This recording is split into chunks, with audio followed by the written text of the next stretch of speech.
Cluster with a C were a German krautrock duo who were, and I'm really not sure how to pronounce parts of this, Hans Joachim Rodelius and Dieter Mobius. It's the Joachim I'm not sure of because he's German, but that sounds like a Spanish name to me. Anyway, um, they were formed in 1971 out of a band also called Cluster but with a K. And then they relocated to Lower Saxony, so that Cluster had been a Berlin-based band, Cluster with a K, and Cluster with a C, relocated to Lower Saxony, which is a country area, and created a studio there, and then collaborated over the years with many fairly well-known people.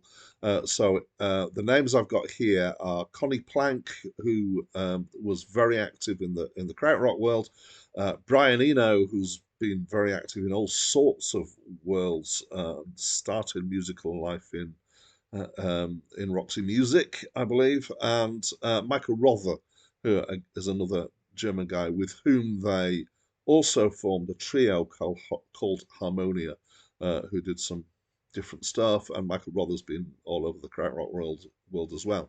In 1981, they disbanded, but they have been back together again several times since then, and there are 11 studio albums credited to the name Cluster with a C. Hi, my name's Dan, and this was Cluster's third studio album, Zuckerzeit, which is German for sugar time. And this is not my first experience of Cluster, and it's not my first experience of this album either.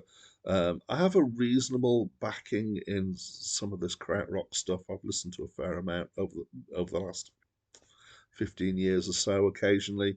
And I'd like to think I have some knowledge of the people involved. So I would describe this as being early electronica. It's definitely using synths and drum machines. Some of them sound like there's something wrong with them, but I think that it was because they were just cheap electronics deliberately. And it's entirely instrumental. So actually, apparently, they're all solo works by either Mobius or the other guy, Hans Joachim Rodelius. Is that the name right? I'm doing this without my notes up either, but I think that's their names. So they took it in turns to go into the studio, and basically it's two EPs of solo stuff mushed together. It's kind of weird in that it's definitely kind of experimenting with this electronic stuff and trying to see what they're getting.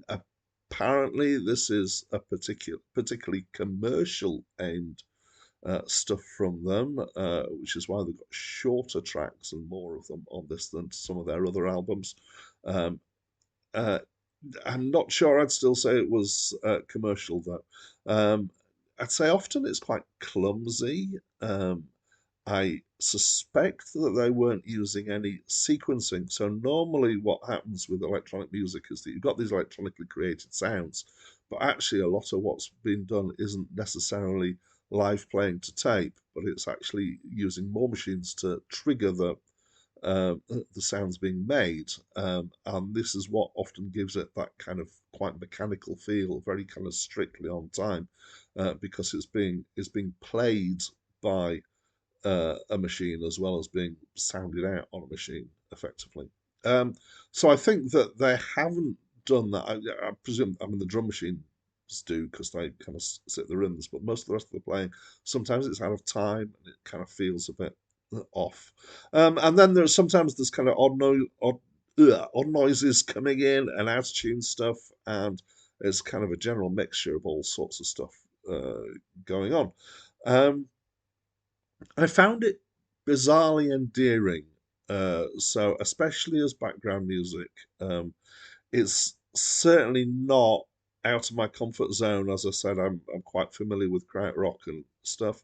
This is the feeling of this is it sounds like it's coming towards the sort of synth pop that happened in the late 70s, early 80s. So it kind of echoes forwards to stuff like Kraftwerk, the model, and the Human League, and stuff like that. But by then, it's become more solid and dependable. I would say. So knowing that, so knowing where it's placed historically, and knowing where it's placed kind of contextually within Krautrock, possibly means that I'm putting, I'm I am giving it more slack because I know the context than if I was coming to this completely uh, dry and not knowing any of that. If I was coming to it dry, there's a reasonable chance that I might go, this is just not very competent. Um, just for the time, it was actually um, quite advanced stuff in some ways. So anyway, I kind of liked it. I would admit that there are flaws with it. And I'd love to know what you think. So please give me your opinion in the comments box. And that's it from me for now.